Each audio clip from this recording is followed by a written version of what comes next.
data is driving AI and that enterprises are upgrading in a massive way their efficiency, which really just means having an infinite supply of AI agents to automate all types of enterprise tasks. I grew up very, very lucky with a mom who bought me my first computer in 1979 when I was 7 and gave me this gift to allow me to really explore my passion. I started Coremetrics in 1999. This was during the height of the dot-com boom. The term software as a service didn't exist, nor did the term application service provider, which was the original term for SaaS. We can wrap services around guaranteeing that they use this. Yeah.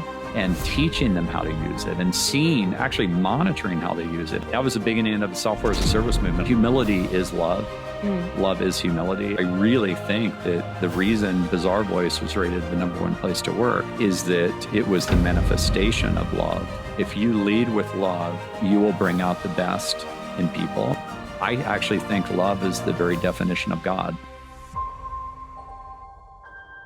Hey everyone, it's Brett from the Love Conquers Fear podcast.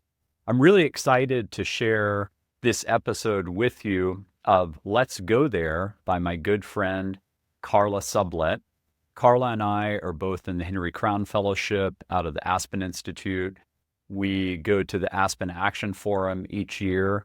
I took our youngest daughter, Yuzu, this year. It was her third time to go, and Carla was just absolutely beautiful, helping her navigate the whole conference, and she really, really enjoyed it. Carla's just one of the most amazing people that I know. The way she manifests love in this world is just incredible. And in the Let's Go There podcast, I think she already has over 80 episodes.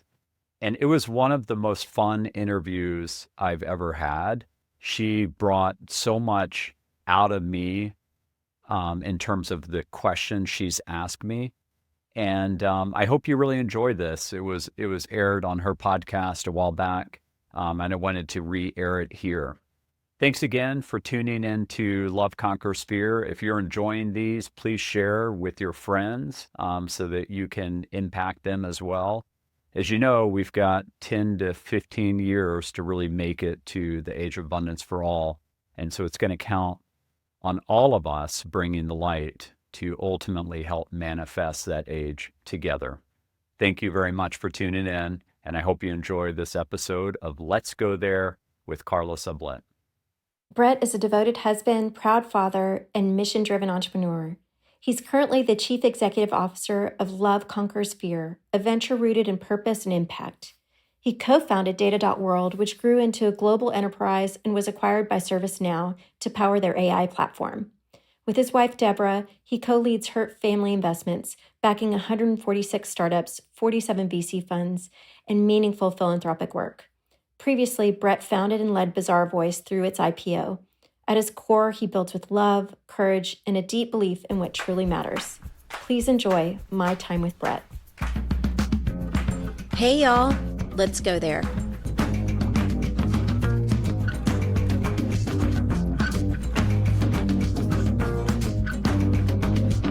Okay, Brett Hurt. We've been planning this one for a while. That's right. I think that the moment is now. There's a reason why we're having this conversation now. Yeah. And let's tell everyone how we know one another. Sure. Yeah. So we know each other primarily through the Henry Crown Fellowship, which has been really transformational for me. And I know that you feel that same way. Mm-hmm. And, I feel so blessed that Josh Bear nominated me for it. A funny story is when he nominated me for it, I thought the Aspen Institute must be a nonprofit about trees. Like I had no idea. Yeah. I'm a small town Austin boy. When I was growing up here, Austin was the size of Anchorage, Alaska today. Oh my gosh. It was like 170,000 people. It's like mind-boggling. This is now the 10th largest city in the world. Yeah. And then when I started to read about what Josh nominated me for, I thought, wow, what a blessing that he actually thought of me for this. And then I started reading about Henry Crown's life as a Jewish immigrant turned very successful and how he really gave back so much to Chicago and motivated so many leaders. And I thought those are footsteps I would love to follow in. And I feel very honored that I got in and that I've gotten to be much closer to you and Yeah. people like Seju or just talking about Seju and so many others. So it's really been a very big gift to me and very motivating. Yeah, very much so. I say behind the gift of being able to live in this country and speak another language, and behind the gift of my children, the third one is actually the fellowship. Yeah. And it has been life altering, as you mentioned. And my first memory of the fellowship was actually at your home. Oh, You and that's right. Debra. Oh Yeah. gosh, that's so true. I Yeah. forgot about that. Yeah. Yeah. You Yeah. guys That were was when you first got in. exactly. Yep. You guys had a welcome dinner for those of us that were just in the Austin area, and like you, I knew very little about it. And once I did do my research, I thought there was no way in hell I was going to get selected. And when I did, my husband Jeff and I came to your house, and after that night, he was like, "Whoa, I have a feeling this is going to be very special." Yeah. There was just this warmth Yeah. that night. Yeah. And it is. I mean, it is. It's the most amazing group of human beings I've been around in my entire life. And it's so cool. You know, the class I was in, the 19th class, which we named ourselves Dare Greatly after the Teddy Roosevelt speech. That class was more female than male. And, you know that I have a lot of love for females. You know, my mom was the one that put the most love in my heart. I dedicated my book to her, my book called The Entrepreneur's Essentials, to both my mom and my wife as the two women that really raised me. I've been married almost 29 years. And then I donated all the proceeds from my book to the Kendra Scott Women's Entrepreneurial Leadership Institute That's so at cool. I UT didn't know Austin, that. to help female entrepreneurs. And so it was so cool that my class was mostly female, and we just had our 10th reunion in Miami, and it was just an amazing, amazing experience. Okay. So, which takes us to our work, because we also have kind of been in the same universe in Austin in the tech world. I first heard of you through Bazaarvoice. Yeah. But you've had a lot of success as an entrepreneur. What are you doing now? Tell us a little bit about what you're doing now. Well, I'm personally wrapping up my time at data.world, which has really put a big marker out there for AI in the enterprise.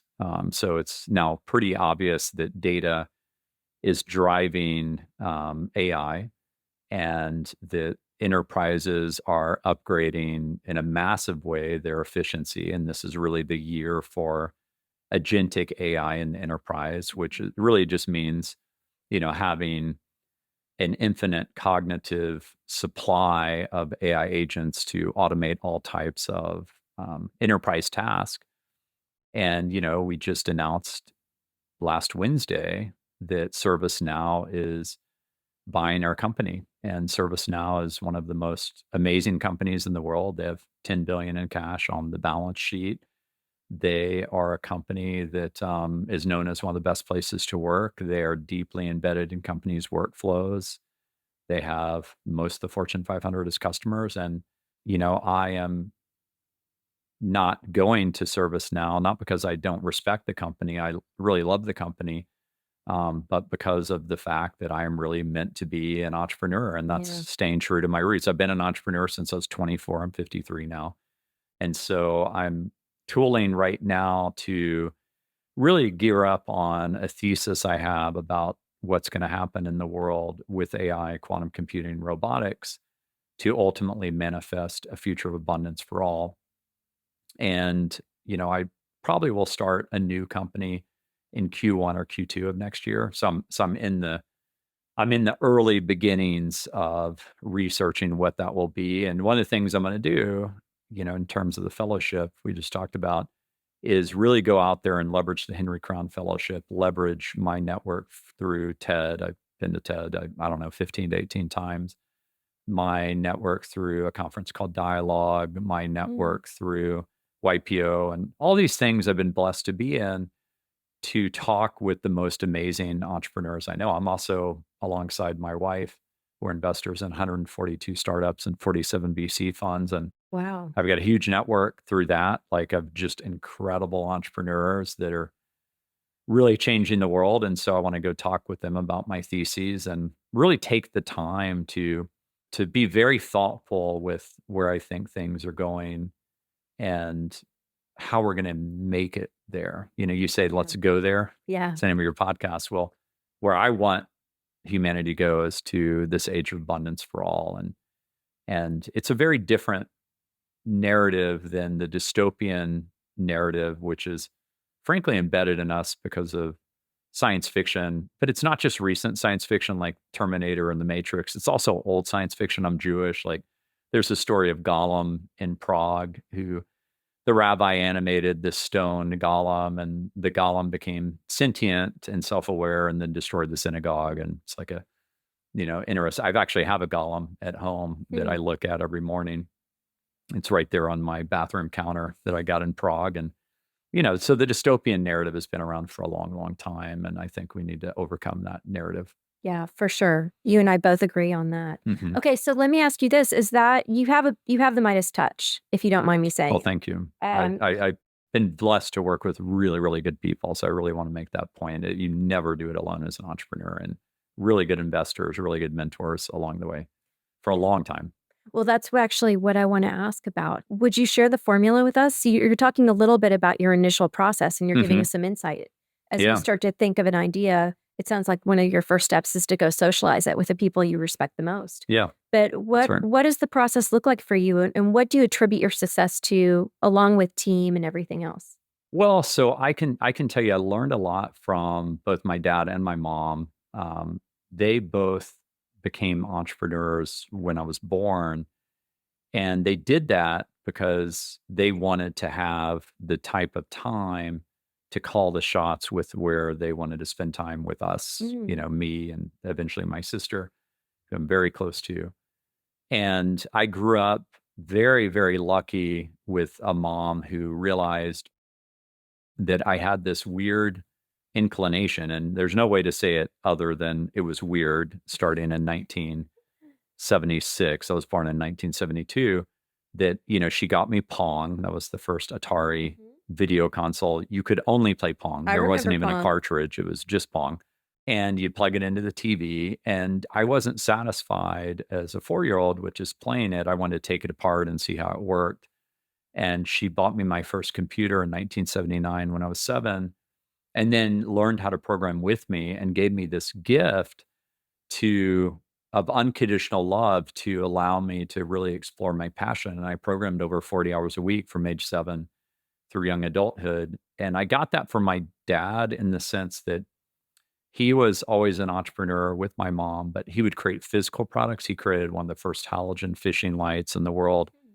Used to be the case that fishing lights, which attract fish, kind of like insects are attracted to light, used to be about this big, kind of like 2-3 feet apart or wide.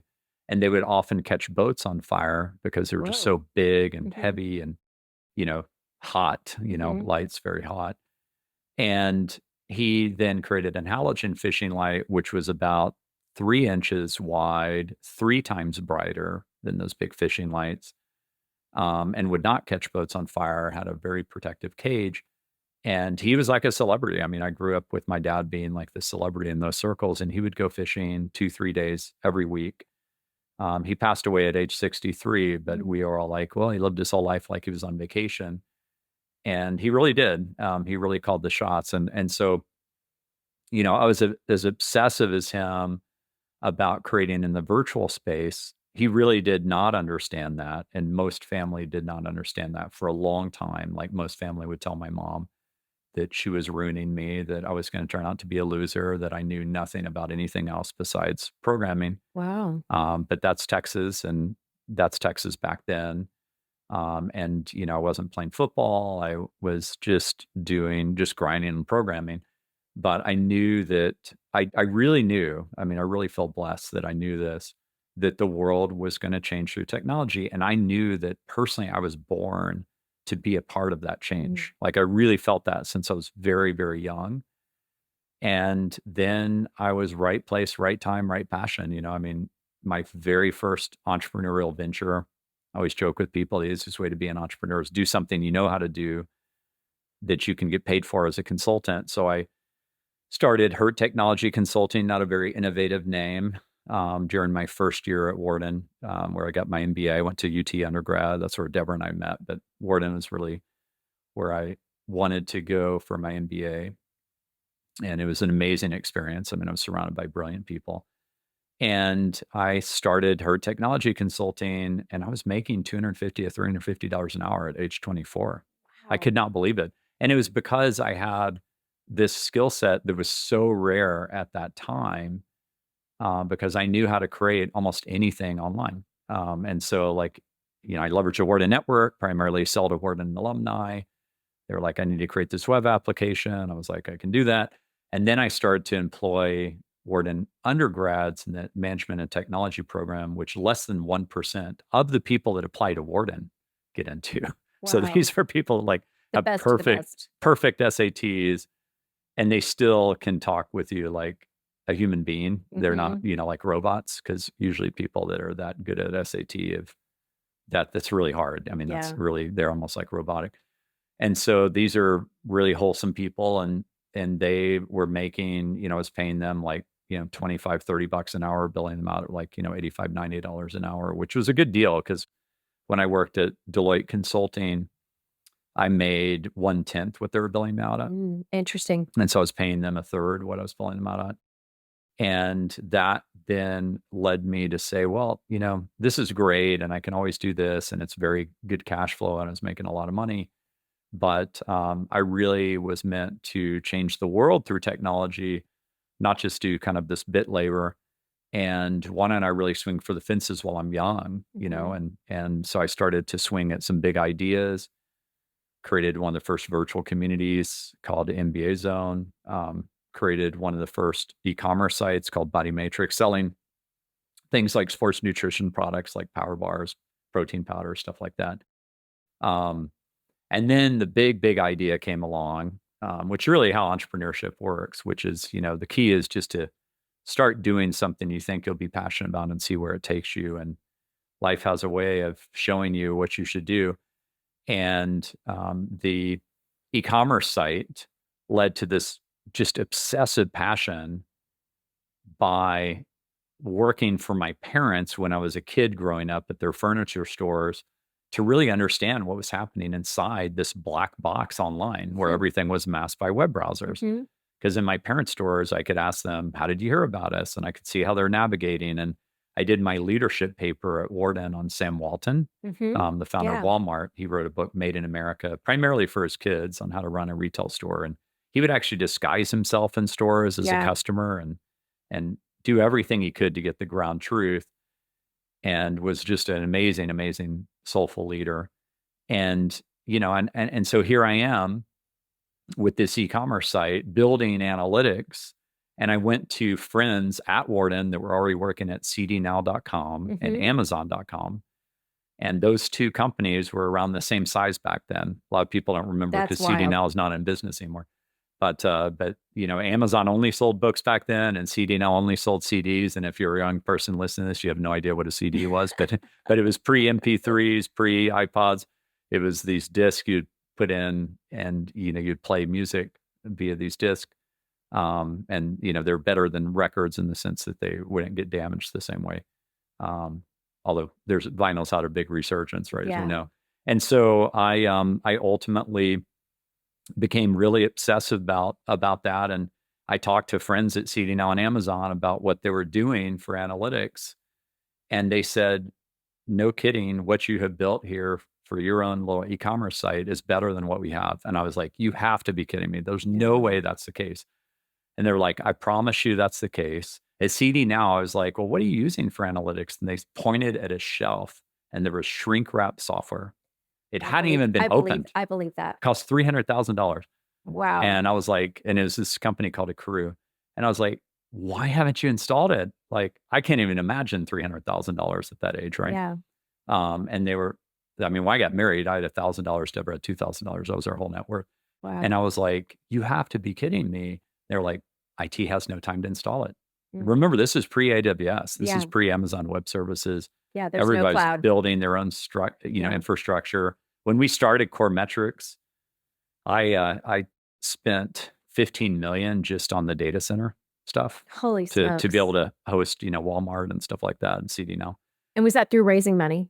Oh yeah, Yeah. yeah. Excel partners and Highland Capital partners. Arthur Patterson and Peter Fenton joined my board of directors. They were both at Excel. Arthur's the co-founder of Excel. He's legendary VC since 1972, since the year I was born. Those are legendary people, Brett. Mhm. How did you get money from those people when you were so young and just starting out? Well, I think they could tell I was really passionate, and they could tell that I was really knowledgeable about what I was doing. It was interesting though because I the term software as a service didn't exist, nor did the term application service provider, which was the original term for SaaS. Mm-hmm. And so I was telling them how at Coremetrics, all the software was centralized. And I was like, look, this is like a client server or a mainframe dumb terminal. Mm-hmm. And I'll be able to update the software anytime I want, like Mm-hmm. one time, and everybody's updated. That's a customer. And I was like, retailers are desperate for this because this was during the height of the dot-com boom. I started Coremetrics in 1999, right as I was graduating from Wharton from my MBA. And I was like, they desperately need this. They do not know what they're doing online because the IT team can't install software because they're so busy trying to keep up with the traffic. And so the centralized software approach will allow them to outsource it to us. And I came from a consulting background, right? I Yeah. worked at Deloitte Consulting, and actually I worked full time while I was in undergrad at UT Austin for Anderson Consulting, now called Accenture. Wow. I was telling them like I can wrap services around this, like Mm. because I'm the one hosting it, and I have this great team with me, amazing, amazing initial team at Coremetrics. Like we can wrap services around guaranteeing that they use this Yeah. and teaching them how to use it and actually monitoring how they use it and seeing where they get stuck and everything else. And so that was the beginning of the software as a service movement. I saw Mark Benioff present at Stanford. I didn't go to Stanford, but I saw him present there because we were living in Silicon Valley at the time, me and Debra. And I saw him present there in an auditorium of 80 people, and Salesforce.com was around 80 people. That's And he was insane. talking about the end of software and all these things. And I was like, that guy is the best marketing guy I've ever seen. Yeah. And I took so much nomenclature from that. And then eventually the term SaaS came along. Mhm. ASP came along, then SaaS, and made it a lot easier to raise money. And we eventually, had a good exit at Coremetrics, but boy, did we go through trauma. We went through the dot-com bust and all that stuff. So, you asked me how I've been successful. I think that one thing that I have in common with a lot of successful tech entrepreneurs is I grew up reading science fiction. I grew Mhm. up deeply thinking about the future. I grew up programming. I had the right skill set at the right time and never, ever, ever discount luck. I definitely have grit. You can't have success in entrepreneurship without grit, but luck also is a big factor. Yeah. And anybody that does not honor that is just lying to you. Like Yeah. if they try to make it sound like it's all them, they're brilliant. So that's just ridiculous. You definitely have to be lucky. I mean, like our most successful entrepreneur in Texas is a friend of mine, Michael Dell. Mhm. And Michael Dell had a thesis that the build to order model was going to be amazing. And he was right. But the luck part is the internet just was about to take off. Yeah. E-commerce was just about to take off. And so he was right place, right time. I give him all the credit in the world. He deserves all that success. He's been an absolute giver to our community, him and his wife, Susan. But that also is luck. I mean, yeah, it's a thesis, but when you have a thesis, you don't know how right it is. You just have a thesis and you think it's right. But then sometimes the forces of the universe Align. converge and align where you're like, and that's what happened at my next company after Coremetrics, Bazaarvoice, where we went Mhm. from zero to $1 billion IPO in 6 years. And that was a dream come true for me. And, we're rated the best place to work in Austin when we're small, then medium, then large, and really popularized customer reviews all over the world. And Bazaarvoice means voice of the marketplace. And it was named after chapter 4 of the Clue Train Manifesto, which you can get online for free. And that chapter is called Markets or Conversations. That book was written in 1999. Mhm. And it was so predictive of how social the web would become. And we started Bazaarvoice just to talk about luck. 2 years before the iPhone came out, Facebook was closed to the public, was only in a handful of schools. There was no Snapchat, no Twitter, no TikTok. None of these social platforms were there.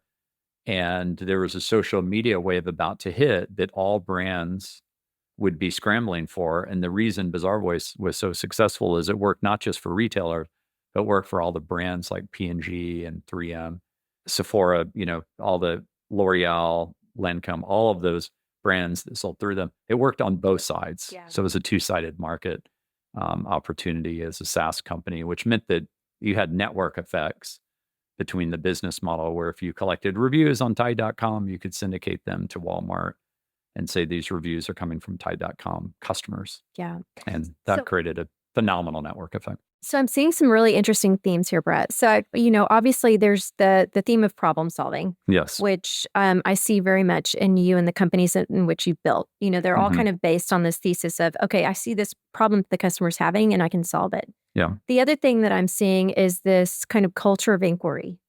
There's this like natural curiosity, and many of these companies are based on inquiry, kind of outside in, kind of the Sam Walton approach, which is super fascinating. Yeah. And it's always shocking to me how few companies have that outside in perspective and how few companies and people ask questions. Yeah, it is shocking to me. I mean, one thing that I learned really early on, it's so insightful what you just said. Like at Coremetrics, we would go out there at the beginning of Coremetrics and we met with over 100 retailers. And we said, here's what we have. How would you make it better in terms of the analytics? Like, what's your dream metrics to run the business? What are the core metrics to run your business, right? And they would say, it would be amazing if I had this. And then we built it in. Be amazing if I had that. Then we built it in. And eventually we started showing up at retailers. They're like, I can't think of anything. You have everything I could possibly want. Wow. And it's just because we were humble enough to listen to the first 100. And it's very hard to get a business to fail if you don't just listen to your customers and build exactly what they want. Yeah. It's so Which simple is what Michael to say. Dell did. Which is exactly what Michael Dell did. That's so true. Yeah. The build to order. Yeah, just build what they want. Don't try to guess at it. Exactly. The other thing that I think is interesting is that you made it not just easy to buy, but easy to deploy. And that's something I didn't know about you. So even what you're stating from a Coremetrics standpoint in terms of it was during a time where people were still buying software off the shelf. And you were like, no, I can actually deploy this to all of you guys with one flip of a switch, versus you guys having to manage that deployment. Right. That was super cutting edge. Yeah. But at its core, it's about making it easier to use, which I think a lot of companies, a lot of people don't get that either, that you got to make it easy to buy. You got to make it easy to use. It was actually incredibly, radically more efficient. I'll tell you a story. Like a crew took anywhere from 9 to 18 months to install. It was based on this technology called a packet sniffer and a web server log file crawler. Okay, so nobody even wants to know. It'll give you brain damage for me to even describe that. So we instead used a technology I helped pioneer called a web beacon, where it was a 1x1 invisible pixel that would direct write to the database as consumers were taking actions on the website. And it allowed us to build individual profiles on each consumer that were anonymous that then would let us aggregate that data into reports, but it would keep the individual data where you could run analysis to say, show me every customer, like on my e-commerce site, that browsed like a fat burner product, but never bought. How did they find the site? What products did they browse, et cetera? You could create things like a look to book ratio. How many times did someone look at something versus buy it? Sort by the ones that were the worst look to book ratio, like lots of lookers, not a lot of people buying. And that meant you're either being price shopped, you were not competitive, or your product imaging sucked. I mean, there are lots of things you could test out there. Wait, you're kind of blowing my mind right now, Brett. Sorry to interrupt, because what you're talking about is what underpinned the beginning of behavioral targeting, propensity to buy, personalization. Right. Yeah, we developed a lot of that. And this is the thing that was really cool. It would take anywhere from 3 to 4 weeks to deploy, not 9 to 18 months. Wow. 3 to 4 weeks. And then people would have the whole thing outsourced and we could upgrade as much as we want. Plus, because it was SaaS, we provided benchmarking reports as we got bigger, so we could benchmark Walmart versus the Home Depot versus Best Buy, et cetera. Wow. Anonymously. They had to opt in to say they wanted to do that. So we had an agreement because they didn't want to know. They were not, Walmart's not willing to tell people this is my Walmart data to Best Buy, right? Of course. But like, they want to see like where's their conversion ratio in a category as compared to other retailers. And so that we called that live mark, and that was so cool because they were all in a standardized metric system using the same methodology. So it was really accurate Wow. to be able to, and we could do that for advertising and all types of merchandising, and it created a network effect in the business model. And I wrote that book, The Entrepreneur's Essentials, and one of the chapters is on identifying what I call natural network effects, which are network effects that already exist in an industry. It wasn't like we created benchmarking for retail. There were things like Nielsen, stuff like that before. But we created much, much better benchmarking than had ever been created because we had a standardized system that went down to the individual product level. Yeah, and was dynamic probably. Very dynamic. We could update it literally every single day. Yeah. Yeah. Every hour, really. What you're also touching on is something that's really, for me, I think is the future of marketing, because I feel like marketing is marketing as we know it is disintegrating, being turned on its head. Yes. And marketers are not going to be able to rely on the same data that they once did and the same practices that they once did. That's probably been true every 5 years. True. You probably could say that every 5 years. But the disruption is real from an SEO perspective and search. It's going to be material. But one of the things that I think is really important is to be generous. And you're talking about a great deal of generosity. I would say also just being humble. I mean, humility is love. Love is humility. And just realizing that you just need to listen, like, grow some big ears and just listen to what people need, because they will tell you, and people love to be listened to. I mean, I love to be listened to. Everybody loves to be listened to. That's one of the biggest gifts you can give someone as a friend, is just sit there and listen. Say Ju and I were just having a call and I was doing a lot of listening. So, that's a true friend. Yeah. Okay. So you said it, so I'm going to ask it. Have you experienced love in the workplace? Oh, for sure. I mean, not just experienced it. I mean, I'm a product of love, starting with my mom, and I manifested a lot of love in the workplace. I mean, I really think that the reason Bazaarvoice was rated the #1 place to work, it was small, medium, and large in Austin. We won in all 3 categories as we grew, is that it was the manifestation of love. And the people, the most amazing thing about Bazaarvoice is that there are now 70 companies been started by former Bazaarvoice people. And the biggest compliment they give me is that they've taken that culture and they manifest love in their company. And, love conquers fear. I mean, if you lead with love, you will bring out the best in people. And that's true as a parent too. If you lead with love with your children, you're going to bring out the best in them. And your worst moments, you're in a state of fear. And so it's very true in business. And, there's a lot of business which, unfortunately, machismo steps in, or, in politics too. And the reality is that the highest order value of humanity is love. That is the nature of the universe, is love. And I actually think love is the very definition of God. I think God is the very definition of love. And so that it's just a natural thing to do. And man, you will have a lot lower blood pressure and everything else if you lead with love. Yeah. You'll have a lot better marriage. You'll have a lot better relationship with your kids. And you'll just have a lot better company. And fear is a powerful motivator, but to lead with fear is prone to giving you a heart attack and, keeping you up at night. And it's just not necessary. And frankly, those that lead with fear are broken inside in some way. They have some lack of self-confidence inside that maybe they weren't loved as a child, which is very sad. And you would, if you could wave a magic wand, you would change that. But hopefully there's something that allows them to overcome that brokenness, because that brokenness translates to other people that they then make suffer because they suffered. And to lead with love is the best way to lead. And, The number one person I look up to that leads with love is Warren Buffett. Yeah. Like everybody has some leader that they really look up to. He's my favorite. I'll give you just a quick Warren Buffett story. Through the Henry Crown Fellowship, actually, I got to spend time with him. Wow. It's one of our fellows. It was so beautiful. And this story tells you everything you need to know about Warren Buffett and, frankly, everything you need to know about leadership. So during the financial downturn of 2008, 2009, we all remember how scary that was. Lehman Brothers went out of business. Mm-hmm. The CEO of Goldman Sachs calls Warren Buffett. He answers and he's like, I know why you're calling. I'm having ice cream with my granddaughter at Dairy Queen. Let me call you back in 30 minutes after I finish up. He finishes up having ice cream at Dairy Queen, which, funny story, Berkshire Hathaway owns. And he calls him back and he does the deal in 10 minutes. He agrees to the deal that the CEO of Goldman Sachs wants, which is a $10 billion bailout loan so that Goldman Sachs doesn't go out of business during the financial downturn. CNBC, he's just ripped. Like people are like, the old man has completely lost his mind. What an idiot.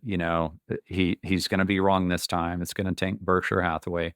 Turns out to be one of the all-time greatest loans, one of the best returns, bails out Goldman Sachs, saves capitalism. Saves all of us. Saves all of us.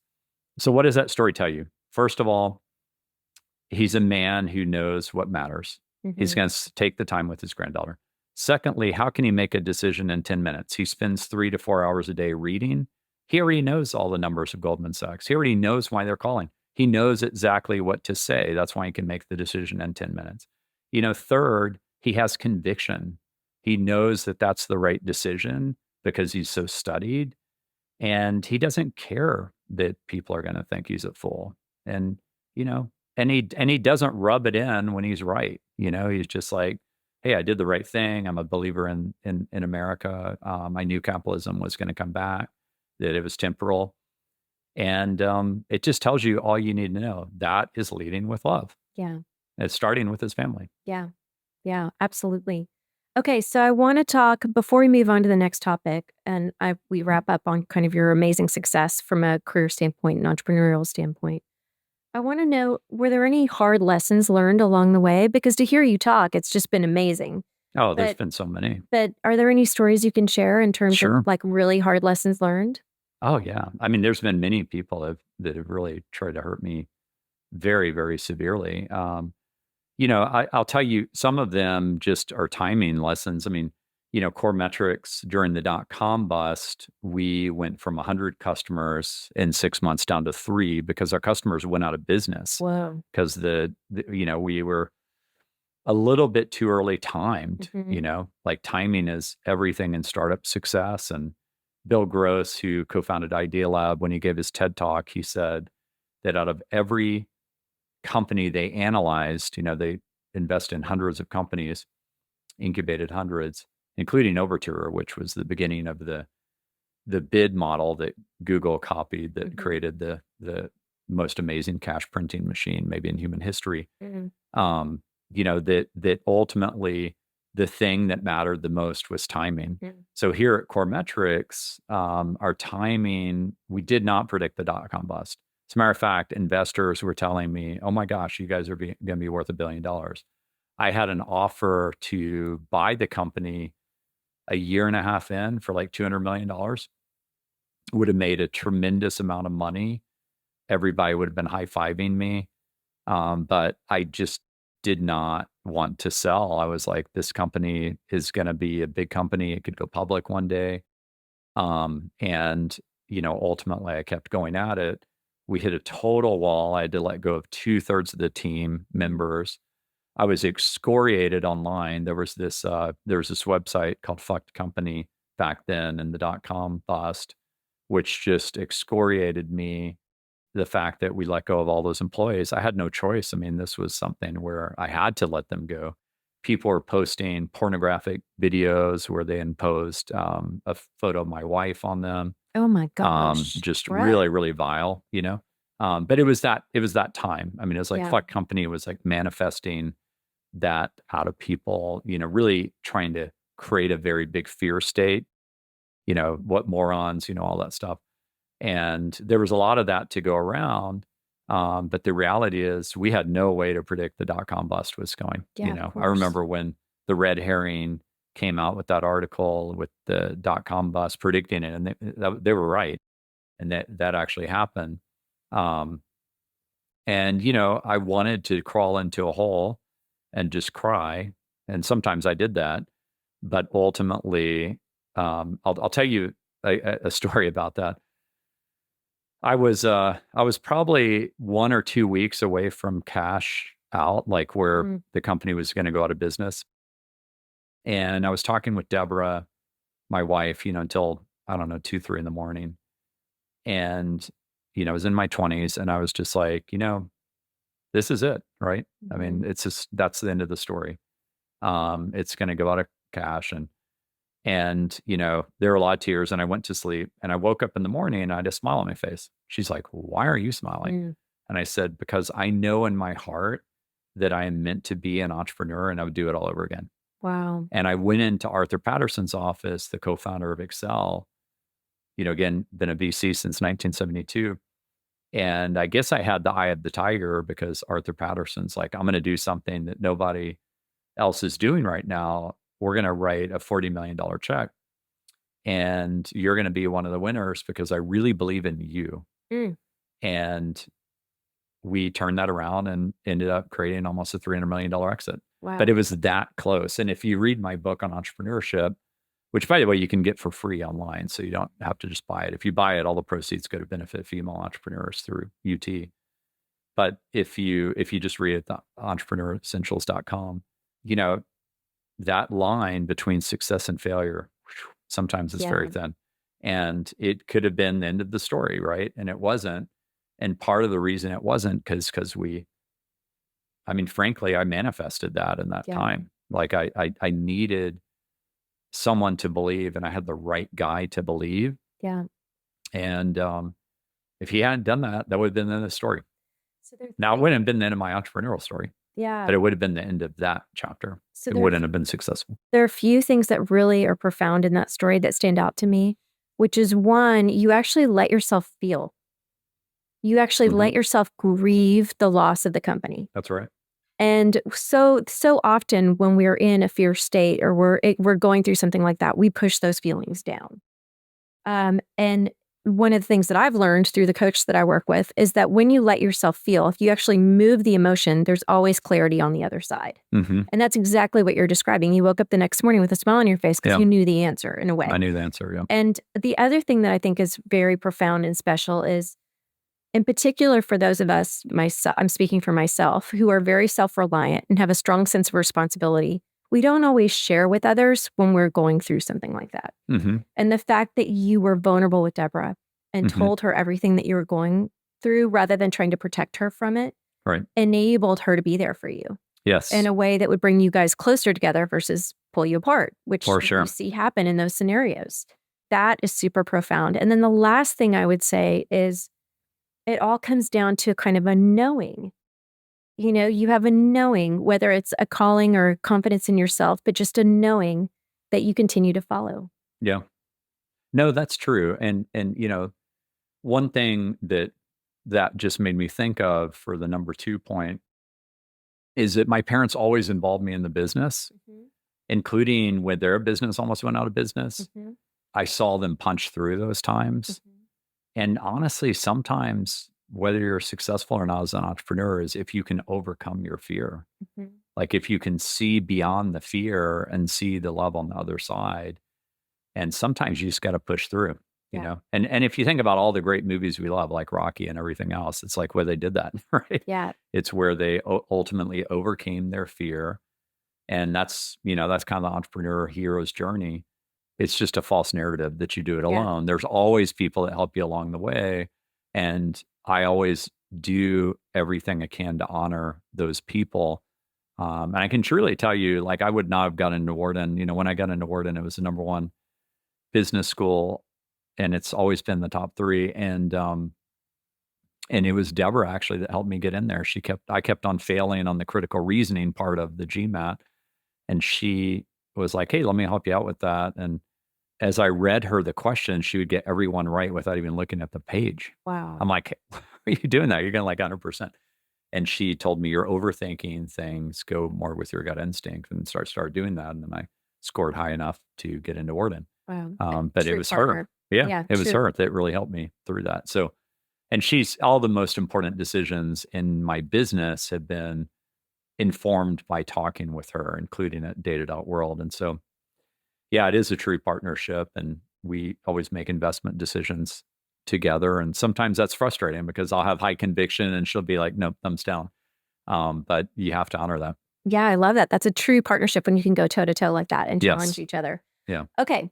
So what made you, and forgive the phrase, I'm not trying Yeah, to sure. I'm not Yeah. trying to oversimplify, but what made you this tech Buddha? How did you get to this place where you are so zen about everything? Have you always been that way, or have you done work? I mean, I've definitely done work, but I mean, I've done a lot of work over a long period of time.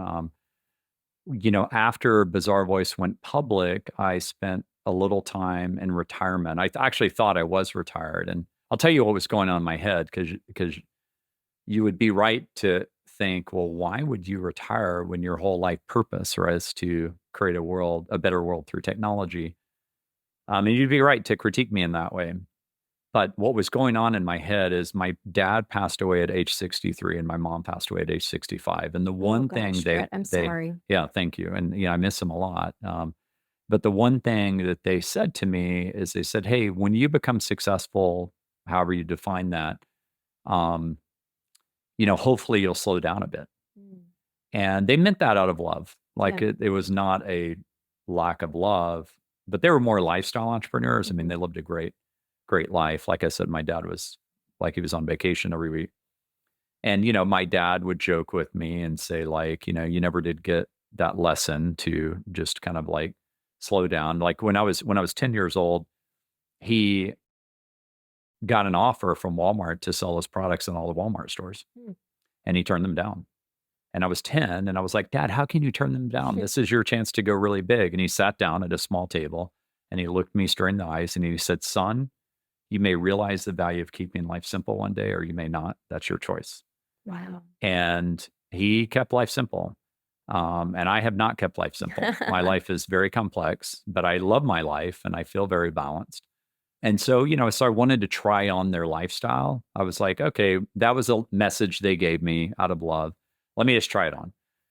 And so I traveled the world. I'd made enough money where I never had to work, and I thought I'm just going to do all these things, and none of them filled me with real purpose. It was like I was missing purpose. I remember standing in New Zealand, looking at, and I don't expect anybody to feel sorry for me listening to this, and I would not feel sorry for me listening to this. So I'm not saying this at all. Like I was in a very fortunate situation, but I'm standing in New Zealand and I'm looking out at the most beautiful scenery and I just felt empty inside. I just felt literally empty. And I was like, I can't do this. And I went on a walk with Bong Sa, who his dad was a Chinese immigrant to America. And Bong was born here. One of my most important mentors, was my very first board member at Coremetrics back when I started that at age 26. And Bong flew out to meet me. And we had this long walk actually in San Diego. I was in San Diego on this trip for the JCC here in Austin to understand what made the San Diego JCC amazing, because we eventually would build the Hurt Family Tennis Center here in Austin, which now it's amazing. The JCC now has more than double the members it did pre-pandemic, and it's really thriving financially. And part of that is tennis and pickleball. And so, we went on this long walk and Bong was like, "Brett, you can't be like your parents. You're not meant to be." He's like, "You've been programming since you were 7 years old for over 40 hours a week. That's not the type of person that just chills out on a beach." Yeah. He's like, "That's antithetical to who you are." And I was like, "You're so right. I'm trying to be them and I'm not them. And they would not want me to be them if I was not meant to be them. They just were saying something out of love." And so I went to go study Vedanta in India.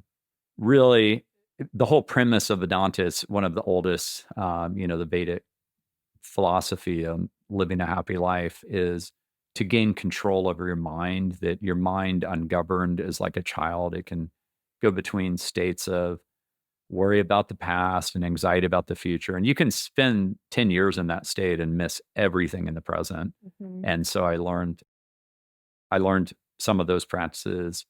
I did all types of things. I mean, I've done psychedelics before, which has helped me really gain this deep connection with God and deep connection with myself and my purpose and other souls. And I believe very much in God. I believe very much in an afterlife. I believe very much that Eben Alexander really did have that near-death experience and proof of heaven, and miraculously lived on after getting E. coli meningitis and going into a coma, and was saved in that experience, and came back to spread the message to all of us about what lays in the beyond and how we're all here for a divine purpose. And I believe that's true for every human being, that God believes in us, God loves us. We're all here for something that we need to discover. All over my book is Man's Search for Meaning, Viktor Frankl's book. He was a Holocaust survivor, survived 4 different concentration camps, and ultimately the only way he endured that, he says, is he found his purpose. And once you find your purpose, it animates you. And his divine purpose was to invent this field of psychology called logotherapy. And he was very sad that people were like medicating themselves with these antidepressants, where they weren't finding their purpose. They were just like trying to medicate away that yearning. And, we're dealing with that now societally. Absolutely. And we've got depression at the highest levels it's ever been, and loneliness at the highest levels it's ever been. And I'm involved in a company that's trying to solve that, which I'm really passionate about, led by one of my very, very, very close friends, Lincoln Brown. It's a company called Kinship. And so, I feel very blessed. I've done a lot of deep work on myself, and it takes work. I mean, it takes work, and it takes a lot of self-love. And I've been very blessed to have many, many people come into my life to work on me. And, I'm a big believer in that book, The Celestine Prophecy. It's Celestine prophecy, about when you set your intentionality in the universe. It's amazing all the people that will come into your life. And that's happening to me right now as I start to think about my thesis for my next business, which would be a very important one to me because it'll be my 7th business. And you know that my blog is named Lucky 7, and I found my purpose at age 7 with a mom who allowed me to do that and kept everybody on my way, leave him alone. He's found his purpose. I love that. And so I've done a lot of self work. And I feel like I do because I know that I'm doing what I'm meant to do, and I'm surrounded by love. I mean, I'm surrounded by love. I'm surrounded by loving kids. I'm surrounded by a loving wife. I'm surrounded by loving friends. I have so many friendships. I was actually with one of my friends recently. This was on this way to Necker Island, where I give this speech on quantum computing, robotics, AI, on this path to abundance, and talked about spirituality too. And he said, you have a lot of best friends. Like, how can you have so many best friends? Like, and I thought about that a lot recently. And I was like, I have an infinite capacity to love. Yeah. God has an infinite capacity to love. And God is within us all. We're just all fragments of consciousness. Consciousness is ultimately fundamental. Matter is derivative of consciousness. If you really dive into quantum physics, you'll find that out. And it's a change in the materialist paradigm that consciousness somehow magically popped out of matter. And so, we're all just children of God, and God is the definition of love. And so we can all choose to have infinite love, and we don't have to limit ourselves to a few best friends. Yeah. Like, I can have very deep friendships like you and I have, me and Yemi have. I was just on with Yemi. I know he was on your podcast recently. Yeah. Me and Seju have. Me and Micha Breakstone, who just announced his $47 million Series A yesterday for Somite, led by Koshla Ventures. I'm very proud to be an investor in him. I mean, I can have lots and lots of best friends. I don't have to limit my heart to a few. Yeah. Yeah. I think that's why I'm attracted to you, Brett, is your heart. Thank you. And your warmth, and your brilliance, and you and I share a lot of the same values. And it's so fascinating to hear you tell some of these stories because I have parallel stories. The moment that you had in New Zealand, I had the same moment. I was on a family trip, although mine was a little intense. I was on a family trip and we were on a boat in Croatia, and, based on anyone else's, uh, you know, measurement, I should have been extraordinarily happy. And all I could think of, because I wasn't working at the time, all I could think of was, if I closed my eyes, would anybody notice? Yeah, that's And sad. and I'm sorry you felt that way, sister. well, that's okay. But it wasn't suicidal. But Yeah. I now know through all the spiritual readings that I've Mhm. done that that's a very common feeling when somebody's going through a significant transformation. It's kind of like death of self. Yeah. And that was what was going on for me. But I woke up the next morning to the news that Anthony Bourdain and Kate Spade had just committed suicide. So sad. And I was like, holy smokes, that is not how my story is going to go down. I know. There's a I bigger know calling Anthony here. Bourdain's business partner. They have Oh, this man. company called Roads and Kingdoms, which is an amazing travel experience. It's like the back roads for a culinary. Oh, I'd love to check that out. Oh my gosh, Roads and Kingdoms. Okay. It's amazing. I'm not an investor. I'm not plugging it as an Yeah. investor, but I'm a customer. Yeah. And that was with Anthony Bourdain, and it was so sad. I mean, the brokenness of someone like Robin Williams. The person Yeah. that made me laugh the hardest I've ever laughed in my entire life was when Robin Williams came to Austin. Mhm. It was at the Irwin Center, Yeah. which no longer exists. Right now, it's the Moody Center, which is even better. But Robin Williams literally made me laugh to the point where I was crying. I had like nasal Yeah. drainage. I didn't have a tissue. It was disgusting. But it was just so, I was destroyed. Yeah, I we mean, were there too. It was awesome. Oh, you were there? Yeah, totally. Oh my gosh. Yeah. Actually, I've never met another person that was Yeah, there. no, we were there. Because it was just me and her. We didn't Yeah. go with friends. But if I'd known you were there, we would have hopefully been hanging out. But yeah, it was so good. Yeah. So good. So I can relate to everything that you're saying. And I very much like you have this deep knowing that there's life beyond, that we're all iterations of each other. Yes. That we're all Yep. connected. Yes. All of our souls are connected. Absolutely. We're all one. We're all one. I mean, the ancient spiritual teachers had it right. Ancient Hinduism, ancient Buddhism, Kabbalah and Judaism. I'm Jewish. Ancient Christianity. It was all this knowing that we're all connected, that we're all one. And we're finding out through quantum physics that's actually the case. Yeah, absolutely. It's proven by science, which is Mhm. wild. Okay, so Brett, I want to talk about your Jewish faith. Sure. And in particular, I want to talk about October 7th. Yeah, So sure. when we feel so much love in our hearts and we feel so connected to everyone, how do you reconcile something like October 7th? Well, so what I would say about that is that, look, first of all, like it's very sad to see so many people die in Gaza. No one that I know wants to see that. No Jewish person is like happy about that. But what happened on October 7th is that women, children, men were raped, tortured, murdered in a way that is worse than Game of Thrones. I mean, Game of Thrones I could barely watch, and I didn't watch most of the episodes because it was so brutal. I was just like, come on, like pan the screen. Like you don't need to show that type of gratuitousness. Yeah. I mean, it's just I don't want those images in my head. And I never watched a video about what happened, but Hamas broadcast it all with GoPros that day, and they showed women being tortured and raped, and I revere women. And so, it really felt lonely as a Jew after October 7th because people were celebrating that on October 8th. And that should never be celebrated. If Jews went into Gaza and murdered and raped and tortured women, the Israelis should be called out for that and be held account. And they are. They live in a country which is defined by rule of law, and they will be shamed societally forever for doing something like that. Their lives will. In Judaism, we don't believe in a hell, but we believe you can create a living hell for yourself forever. And so the only thing I would ask for someone that's analyzing October 6th or talking about proportionality of like how many people in Gaza are dying, et cetera, is to really go back and understand what started it and why it's so existential for Israel, because they really want us dead. And I'm talking about us as Jews. Like, they want me dead in America. They call it a global day of jihad in America. I was very terrified.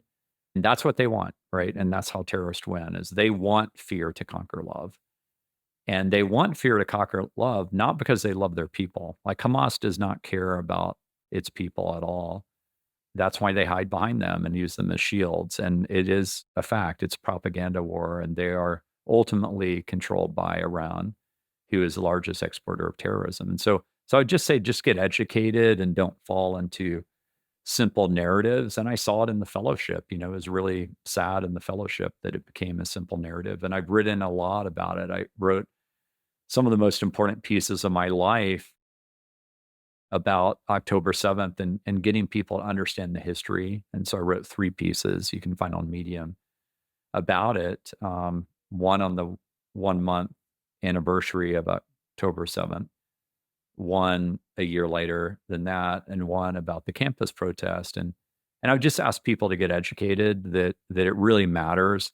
And there's this saying in Judaism, and I believe we're all children of God. I really believe that none of us are above each other, that we all equally matter. Hierarchy is an illusion. I've led that way too as an entrepreneur.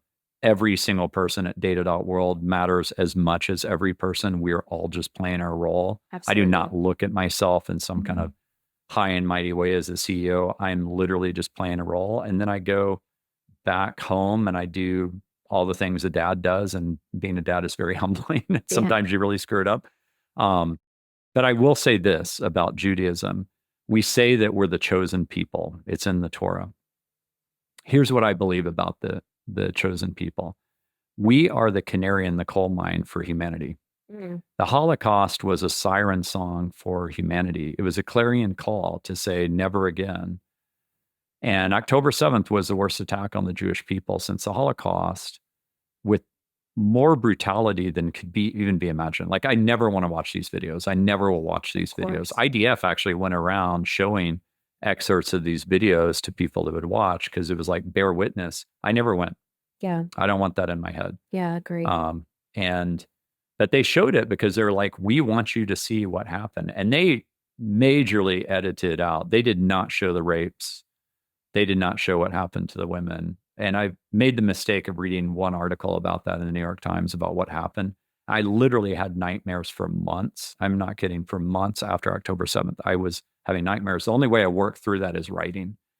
So I'd just say that we are the canary in the coal mine, and we don't do everything right. I'm not a fan of Netanyahu. Yeah. I'm not a fan of punching down. I'm not a fan of punching down in the U.S. I believe trans people, gay people, women, minorities, we're all just people. We're all connected on that soul level. We're all just one.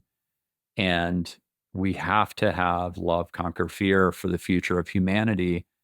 And it starts with seeing things clear-eyed with things like October 7th, because the reality is that if Hamas returned all the hostages the next day, or never even captured hostages, and they just laid down their arms, there would be no war. There really would not be a war.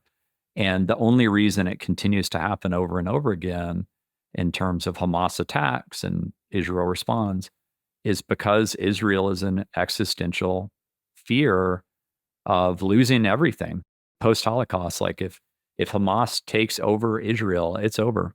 It's over. I mean, all that Jews have worked for is over at that point, because then terrorism wins. And terrorism can't win anywhere in the world. Terrorism is just about a very few people.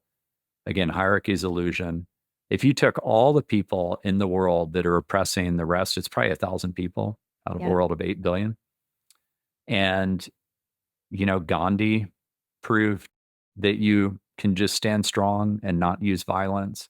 Mandela proved you could just stand strong and not use violence. You can overcome that 1,000 people with sheer numbers. And we should not tolerate this 1,000 people oppressing us in the world. It's crazy that we do. And the reason we do is because we are in a state of fear. We're like so worried about what those 1,000 people can do. I mean, look at all the people right now cowering to Trump. Yeah. Because they're in a state of fear, because they're like, he's on a retribution campaign. And so they're cowering to him. And it's very sad that that's happening. But it also, don't get depressed about it. Just realize that that's a temporal state and we're mostly on a good trajectory for humanity, and that love will conquer fear. And my thesis is that AI, quantum computing, and robotics will lead to an age of abundance where love will have to conquer fear for us to achieve that age. And it's in this lifetime that we will ultimately overcome that. And, a lot of the fear is based on a scarcity mindset and based on millennia of fighting over energy, fighting over food, fighting over water, versus just coming together. And technology is a great equalizer. I mean, capitalism itself has lifted more people out of poverty, starvation than any other invention of humanity. Just the concept of capitalism is an invention. And so we're on a good trajectory, even though you can be shocked in the moment at something like October 7th. They're shocked in the moment about something Trump does, or shocked in the moment about something Putin does, or shocked in the moment about something that, North Korea does, or whatever it is. But that doesn't mean that actually is the trajectory of humanity. We are becoming a more loving society, and that doesn't mean there won't be tests and shockwaves along the way. Yeah. I really believe in humanity. I love humanity. God loves humanity. And I really think that it's a test. The Humanity Project, Earth School, as it's referred to, and in things like The Seed of the Soul by Gary Zukov, or, so many other books, Proof of Heaven by Alvin Alexander, so many books on spirituality, Celestine prophecy. Earth School, what we're doing here is we are ultimately here to manifest love. And love expands consciousness, and God is consciousness, and God is expanding love through us. We just have to embrace that and see that. And one thing that really needs to happen for the world is science and spirituality need to come together like the two serpents around the caduceus. The two serpents should be science and spirituality. And I'm talking about spirituality, which is different than religious dogma. I'm talking about the knowing of God, the knowing that we have a soul, the knowing we're here for a divine purpose, the knowing that we're here to work together and ultimately help each other achieve our highest divine calling. Yeah. It's super fascinating. I don't know if you've listened to the telepathy tapes. I absolutely have. Yeah. The last episode is especially the best. What messages the children have for us, the non-speakers have for us, is everything you need to know. Yeah, it's so profound. And it syncs with all these books we just mentioned. Absolutely. And it all comes together. And it's also really consistent to what I experienced in my mushroom journey, which was very profound and very spiritual. It all links. Yeah. Yeah, tell me about that. I want to hear about that. I'm happy to talk about it. But the thing I was going to say about the telepathy tapes is what's fascinating to me is how the material scientists are trying to shut that work down. And yes. To your point around science having to come together. All right. Elaine Pagels talked a little bit about this when she was on, and she's a professor of religious studies at Princeton and is an advisor for many of the studies around psychedelics and an advisor around the spiritual component of it that seems to be consistent with everyone. I mean, how cool is it talking about, things that I would have never predicted? I had dinner with Governor Rick Perry at the time at his home. I sat right next to him, thanks to a friend, Jeff Miller. And I would have never predicted that Governor Perry would go all in on Ibogaine to help veterans. People don't know this, by the way. I have a feeling this isn't commonly known. Okay, so here's the story. It's a really cool story because actually the head of the brain center at Stanford just spoke at TED back in April. I don't think that TED Talk's live yet, but it will be soon. And basically, there's been these studies on Ibogaine. I don't think I've ever done Ibogaine, but Ibogaine is a very intense psychedelic, which it's like an 18-hour journey. I've definitely never had an 18-hour journey. And they have to monitor your heart right? Because it's Yeah, very careful. They have to be very careful to keep your heart rate, I believe, at a certain level, or you can have right. cardiac experience. Okay, I didn't know that. Yeah. And so you face every single fear you've ever had in your life. Mhm. And these vets have killed people, some of them. Yeah, of course. And so they relive all of that. Almost like the life review. If you study near-death experiences, sometimes there's this life review where you see your entire life flash before you and you look at it not just from what you experienced, but what the other person experienced, like on a soul level. And it really will change the way you live your life. You think about what do you want to be in your life review, because everybody you impact, you're going to get to experience how you impacted them from their point of view. If you're a terrorist, you're going to get to see how that woman that you're raping or whatever, torturing, experienced it from their point of view, right? And that's the life review. And you can read a lot about those with near-death experiences. And so they go through this Ibogaine experience, these veterans, which I was shocked to know that 20 veterans in the United States kill themselves every day. Oh, yeah. And more people die from suicide than in combat. That I didn't know. That's wow, that's incredible. So sad. And so they in one session of Ibogaine, they overcome PTSD. One session, and they're cured forever. And so Governor Perry is really passionate about this. He's made it his life work now. He's dedicated the rest of his life to this, getting it passed in Texas, and then hopefully other states will follow, only for therapeutic purposes, right? Which is what I think should happen with psychedelics. I think they should be legalized only for therapeutic purposes. I'm not a fan of them for recreational purposes. I think they should be very sacred, very deeply therapeutic. Yeah. And so, yeah. And so this guy, Roland, I think his name's Roland, Stocker at Stanford, talked about all these studies on the TED stage. And you can see on Joe Rogan's podcast, Governor Perry and one of this guys is a partner with him on this Ibogaine journey that they're on to try to get it legalized for vets for therapeutic purposes. I think it'll be legalized for other people, not just vets, for therapeutic purposes. But it'd have to be prescribed and all that stuff. And it's really exciting. I would have never thought that would happen. But it's all part of the consciousness awakening. I really think there's a consciousness awakening going on around the world right now. Something is afoot. Yes. Something is afoot. And I think that is God trying to awaken us, because we're on the cusp of creating abundance, but we also are on the cusp of creating the most powerful tools the world has ever seen. And so our ability to manifest love and use those tools in a loving way ultimately will define the destiny of humanity and ultimately the destiny of Earth. And on the other side of that, where we overcome the scarcity mindset and we redefine the measures of GDP, once energy is in an infinite abundance, once food is in an infinite abundance, once water is in infinite abundance, once we use solar energy, the light bulb in the sky that we can just plug into in an infinite abundance way for energy, then what's left? Yeah. What's left for us? What's life about? What's left for us is beautiful creativity, beautiful connection with each other, becoming much more spiritual, realizing the divine purpose of being here. So what's left for us is love. Like, that's what's left. And I think that'll actually be the most beautiful age for humanity. And it's prophesied in Celestine prophecy. It's prophesied in Proof of Heaven. It's prophesied in The Seed of the Soul. It's prophesied in books like LSD and the Mind of the Universe by Chris Bosch. They all think that this is where humanity is ultimately coming to, and this is our ultimate test to reach that age together. And I think we will. I believe in humanity. So you said your mom protected you from the criticism of family and friends, and walled everything off so that you could do what you needed to do to prepare yourself for your role in this world.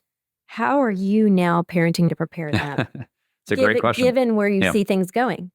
Yes. Well, so Yuzu is 100% about AI. She's been programming since she was 4 years old. She's 15 now. So she's a native AI user and an incredible programmer. So she's on a very good path. Rachel is a triple major at Tulane in business psychology and creative writing. She wrote her first book at age 13. She has a jewelry business called Radiant Jewels. She has a podcast called Radiant Resilience. That was the hardest interview I've ever done. Episode number 7. She Wow. saved Okay, I'm lucky gonna 7 listen to for it. me because it's totally unscripted. You have no idea what she's going to ask you. And I was like, she knows everything about me, including all the warts. Like, these kids have studied us since they were born, right? And so they know everything. And so all I've done with our kids is tried to show them a ton of love and tried to find out what their divine calling is and ultimately give them as much support and understanding as possible on whatever that is. And I've taken them along on the journey for businesses. I've started, Rachel spent a lot of time growing up coming to Bazaarvoice. Yusu has certainly visited data.world many times. I've involved them in startup pitches that I thought they would be interested in. They were involved, especially Rachel, in the pitch for Hero, which is Mickey Agarwal's company with Taro, founder of Four Sigmatic, which is, basically a diaper product that mushrooms eat. So it's completely biodegradable. It's something like every year with the throwaway diapers, we could encircle the earth, I think 3 times every year. Oh, goodness. And they take 100 years to degrade. So, we need a solution there, and they've got a really big plan. And so she was involved in that, and she's seen many startup pitches. I've tried to do everything I can to help them live their purpose, and that's all I can do. And ultimately, it's their life, and they will ultimately choose their path. And I have no judgment about the path they choose, and neither does Debra. And so we just show them a lot of love and try to just act like my mom, who was the wisest human being I've ever known. Yeah. And the most loving human being I've ever known. Yeah. So I'm just trying to be like her. What's her name? What's her name? Brenda. Brenda. Go, Brenda. Yep. Okay. And then it's amazing. What sort of advice would you have for somebody who's in the middle of their career, in particular the knowledge worker, who may see their job going away? Yeah, sure. Yeah. So like one thing I would really say is race alongside the machines here, like embrace AI, because what is discounted in the dystopian narrative, and there will be disruption. I'm not going to try to candy coat it and say there won't be any disruption in jobs, is that the highest order emotion for humanity in the universe is love. And AI ultimately is a creative super machine. If you can get rid of a lot of the grunt work, then you can manifest more creativity. So what I see happening as a result of AI is billions of new startups. And I use that word deliberately, even though there's only 1 billion on the planet. Like, I'm talking about billions of new startups over time that all are individually smaller, because you don't need as many people, but will create personalized products and services that we honestly cannot imagine today. Yeah. We just can't even imagine them. We could not imagine what impact the internet would have. And that's going to be amazing.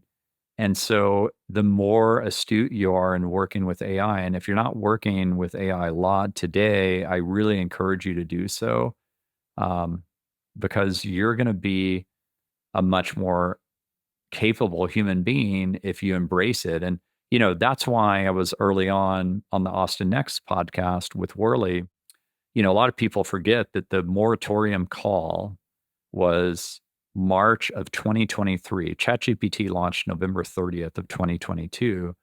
So literally 4 months later, there was a shut it down, do not develop models more powerful than GPT-4. We're way, way beyond GPT-4 already, and we're 2.5 years into this. And we're using the worst models today that humanity will ever use still. And we all know through technology how fast these things can improve. And I remember the beginning of printers, the beginning of modems, et cetera, and where we're at today. And so you need to really embrace it, and not be afraid of it, because you will be a much more creative human as a result. And the reason I thought the moratorium call was so ridiculous is that the whole destiny of humanity has been technology. I mean, starting with the discovery of fire, which allowed us to cook our food to create bigger brains and ultimately manifest more intelligence on Earth. we definitely have to work on manifesting more love on earth. And I think we're on that trajectory. That's part of the consciousness awakening. And so it's really making sure that you are not afraid of AI, because fear will contract, love opens. And so if you are fearful of something, you're not going to use it. And, you know, it's not going away. I mean, Yeah. it's you can't wish it away. Do you have a favorite tool that you use in your day-to-day life? I love deep research, using O3 for that. That's ChatGPT. I love Anthropic. I think the Anthropic coding tools, Claude Code is really Claude, yeah. amazing. I love the image creation tools, the video creation tools. Do you have a favorite? They're pretty crude today. You can use O3 to say, design 10 images and pick the best one for this purpose, and so those are easy to use. But I love a lot of these tools. I love 11 Labs. There's a lot of these things that I use. I try to dabble in all of them, and boy, I'm going to be dabbling a lot more in them coming up, because I've been running a company now for a long time with data.world, and now it's going to be this beautiful outcome where all of these people go to ServiceNow and really get to enact that whole enterprise agentic AI future. And so I'll be working very deeply with these tools and creating a lot of stuff with these tools, and ultimately figuring out my best utility for humanity to help us achieve that age of abundance with AI, quantum computing, and robotics, which I very much believe we're on that trajectory. And I believe the scarcity mindset will eventually melt away as a result. Yeah. Okay. So paint a picture for us, Brett. What's your hope and wish for humanity at this stage? Yeah. I know what God wants for us. God wants us to overcome fear by manifesting love. And it really, really matters. And it really matters in this lifetime because we are on the cusp of that. And ultimately, our ability to do that, I can see that future. It's so clear to me that we are on this trajectory where we're talking about the end of disease. We're talking about unlimited energy, practically speaking, unlimited food, water, practically speaking, et cetera.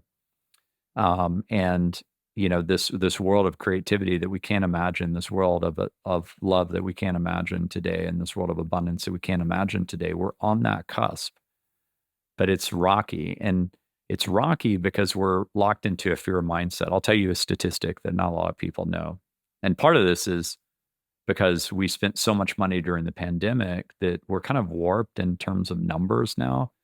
And I'm not saying we did or did not do the right thing. I do think we overspent, but it was out of good intentions. It was out of fear of what we were seeing in Wuhan and what we were seeing in Italy, and we wanted to save ourselves, right? But in hindsight, there were a lot of things we'd do differently. Like there's a lot of things anybody would do differently with the clarity of hindsight. That's true for anybody. So during the inauguration of Trump, pretty shortly after, a lot of people don't even think about this. February 21st, Stargate is announced. Stargate is a $500 billion of funding, which was announced by President Trump alongside Sam Altman, Mayoshi Son, Larry Ellison, which is our race to be the first country to create AGI. You can't even script this. What happened the day before Stargate? DeepSeek R1 launched, open source model out of China. It took about a week for that to settle in. And then eventually people realized, oh my gosh, open source may win here. NVIDIA lost 600 billion of market cap the next week. NASDAQ lost a total of $1 trillion of market cap the next week. 500 billion of funding for Stargate is more inflation adjusted than we spent on the Manhattan Project to win against the Nazis and the Japanese in World War II. Ultimately, they chose capitalism after World War II, and Japan is now the third largest economy in the world, and Germany is the fourth largest economy in the world. This is my wish for Gaza, by the way, is that they embrace capitalism and create a land of abundance there. But they have to get rid of terrorism first.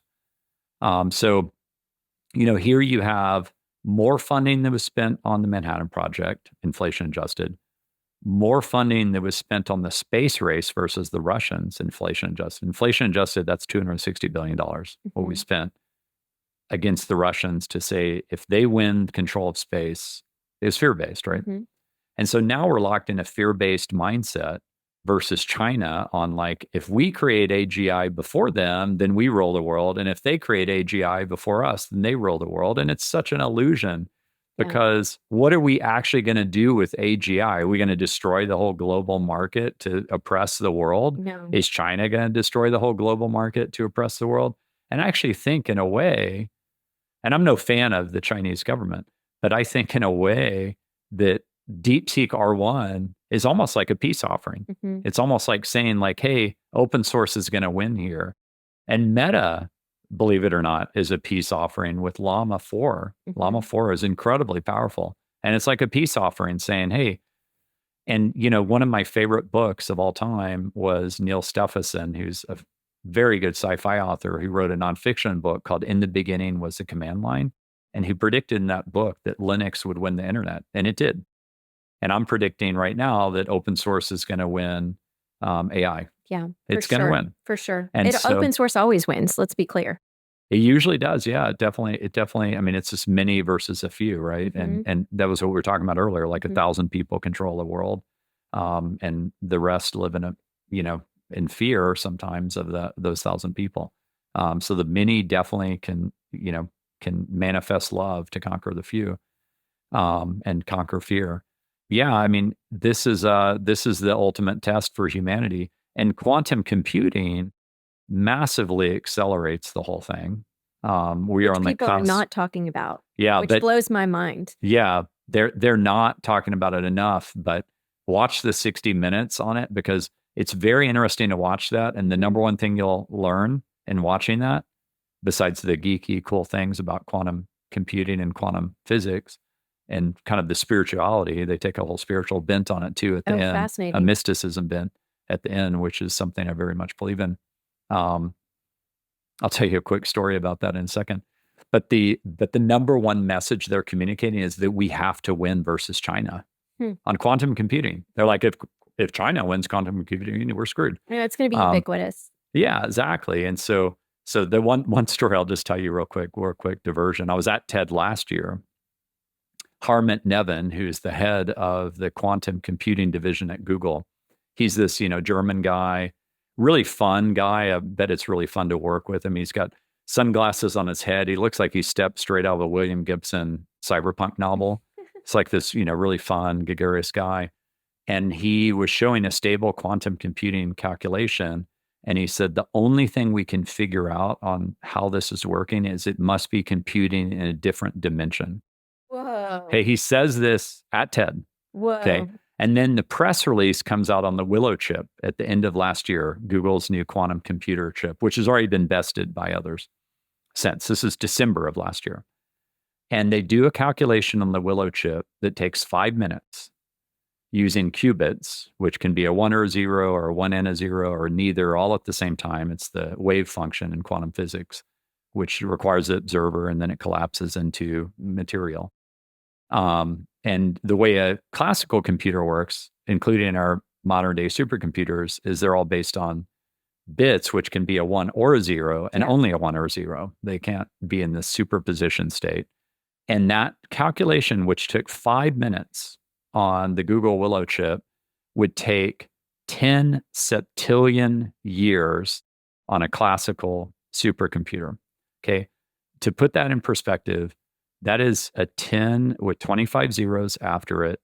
That is over 720 trillion times the known age of the universe, which is supposedly 13.8 billion years old. Okay, so when he says it's computing in a different dimension, I actually believe it is computing in a different dimension. I believe that quantum is using the computing power of the cosmos. And then robotics is just the physical manifestation of AI. So just like we'll have infinite cognitive supply, we'll eventually have infinite physical labor supply, and you'll be able to point to a hill and say, go build that building, and 1,000 robots will go march off and do that. And so we're really talking about manifesting a world of abundance. This is all, remember that almost all technology is combinatorial and built on top of each other. As Steve Jobs said, we're all just building layers in the sand. We're not building the next Taj Mahal. Although with robotics, it'll be very easy to build something like a Taj Mahal in the future. And so that's where we're heading. And it's super exciting. I mean, it's the most exciting time to be alive. And I love that the consciousness awakening is happening alongside it. And I very much believe that's God. Yeah. And what's super wild, and I haven't really realized this up until now, talking to you, which is as a human race, from a consciousness standpoint, we are moving away from binary thinking. Yes. Binary compute is binary thinking. We're moving away from Boy, that. That's really profound. You're right? so right. And You're that's so right. what's kept us polarized. Yep. That's what's kept us in this either or state. Yes. That's what's kept us in a scarcity mindset. That's what's kept us thinking, well, it's you either have to side with Israel, you have to side with Gaza or Palestine. It's side with humanity. Side with humanity. Right. And how multiple things can be true at the same time. Yes. And that what we think is reality isn't necessarily the case. Yeah. And it doesn't mean our reality here is not beautiful.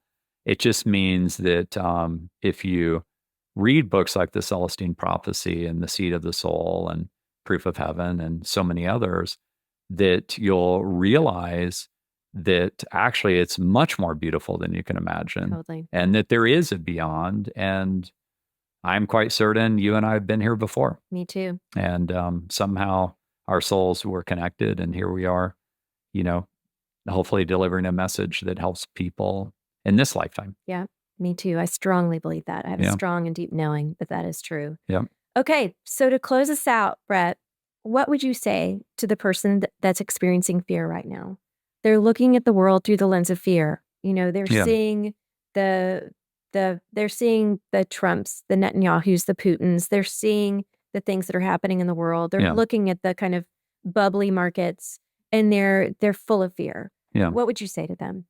I mean, the number one thing is, I would say, realize that in a 24/7 media environment and a 24/7 social environment, that there is algorithmic manipulation going on to keep you locked in that state because they're trying to sell you ads or subscriptions. And so realize that you have to break yourself out of that mindset, and you have to read things like watch the TED Talks by Angus Hervey on Fix the News, fixthenews.com. I'm a subscriber there. Read things like the Progress Network's regular newsletter. Go out there and reprogram yourself to realize that there's a constant stream of positive things happening in the world that just don't get the same amount of coverage because the algorithms don't reward them in the same way. Mm-hmm. But there's scientific breakthroughs happening every single day, which are really, really exciting. There are loving acts of kindness happening every single day, which are absolutely beautiful. There are governments doing amazing things, every single day. Look, even if you hate someone like Trump or whatever, it's not everything he's doing that's wrong. Mm-hmm. Be able to see through that, right? Yeah. Be able to see through. I'm not saying most of the stuff he's doing is right, but some stuff is okay. Yeah. And it's not like everything is bad. And so you just have to be able to see things that way, because you're caught. I like the way you said it. You're caught in the binary mindset. And it's just like, I was hosting a dinner actually talking about, this topic of AI, quantum computing, and robotics, and us reaching the age of abundance. And one of the people at the dinner at our home, and I was hosting Mark Gober, who I really recommend his books and his podcast. A podcast called Where's My Mind? And his first two books are amazing, called An End to Upside Down Thinking. And it's about how our brains receive consciousness versus manifest it. And it explains like how we have a soul. It explains like why near-death experiences occur, and and how there are these out of body experiences, et cetera. And it goes at very science based. It's really, really a hardcore, you know, he was a Princeton grad and, you know, really was like, this can't be right. And he was a total materialist, and it changed his view when he really dove into the scientific research and he documents all that. And one of the people at the dinner table, and I won't say who it was, but it's a very prominent CEO here in Austin. And he said, well, you know, humanity's done such a poor job. And it really, it hurt my heart when he said that, because I was like, you know, inside, and I didn't say anything at the time, and I'm going to have lunch with him and talk with him about this. But at the time, it made my heart hurt because, you know, God loves humanity and I love humanity, and we don't do everything right, but don't give up on humanity. Yeah. Like, you know, he was basically saying, well, I would trust AI more than I trust humanity. Well, who made AI? Yeah. Humanity. It's an iteration of us. Right. It's an iteration of us. And so, you know, we have to reach an age of abundance, it starts with loving ourselves.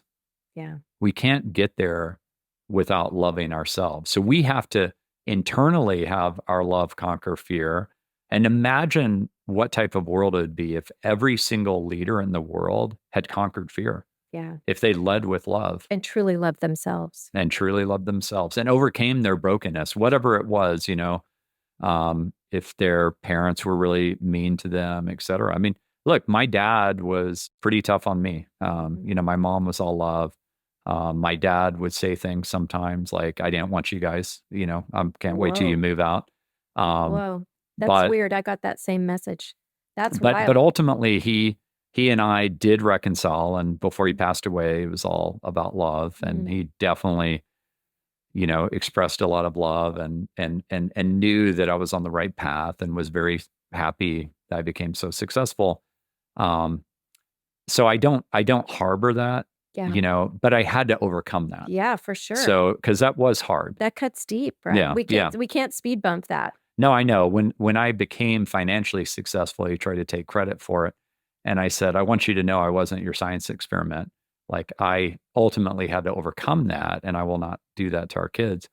But, you know, he was raised in a very hard way. I mean, his father, who was so sweet to me, my grandfather, was raised during the Great Depression, and the father deserted the family. And my grandfather was the oldest, and he had to help my great grandmother raised the family.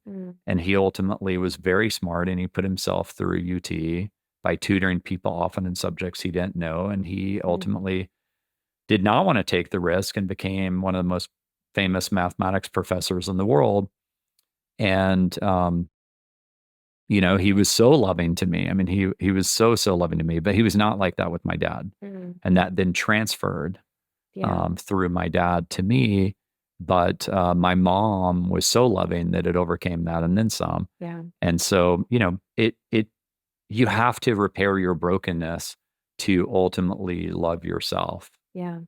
And you have to love yourself to love your spouse, and you have to love yourself to love your children, and you have to love yourself to be able to love people in your company. Yeah. And the people that reflect like lots of anger and depression and meanness towards others, they are broken. Yeah. And they can overcome that. And that's all I wish for them. I don't look at them with scorn. I look at them as, I hope you overcome whatever it is that broke you. Yeah. Well, Brett, you're extremely inspiring to me. Thank you. And not You are to me.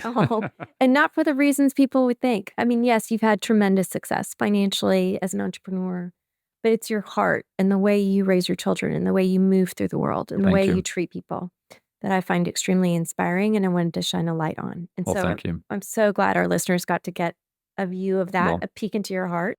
So glad you're doing this, and I'm so glad all the light you put in the world. You know, you're a beacon of light. Thanks. Yeah, and this is my small way. I too feel very called to serve humanity and to help humanity.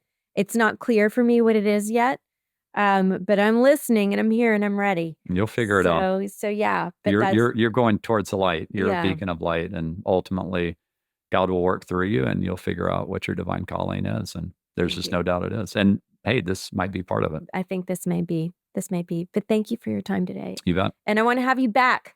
Once All right. you've got this company locked and you're Cool. ready to talk to the world about it, I want to hear about it. Q1 or Q2 of next year Okay. will most likely be the timing. Okay, it's a date.